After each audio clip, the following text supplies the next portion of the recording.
Izrael, dnes sa musíš obliecť ako ľud kráľovstva.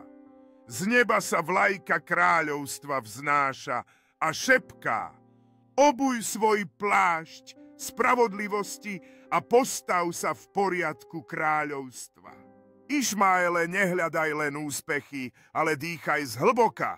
Pastier, ktorý hľadá stratenú ovcu, ti šepká: dnes ťa oblečiem do nového plášťa, ktorý zakrie tvoju ľudskosť.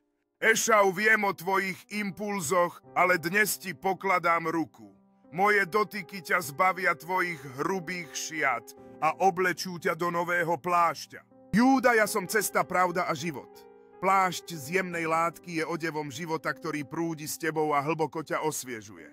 Dnes sa rozhodujem, aké šaty si oblečiem, aby som vyjadrila svoju identitu v tomto kráľovstve. Každý kúsok látky rozpráva svoj vlastný príbeh a ja hľadám ten, ktorý najlepšie vystihuje moju dušu.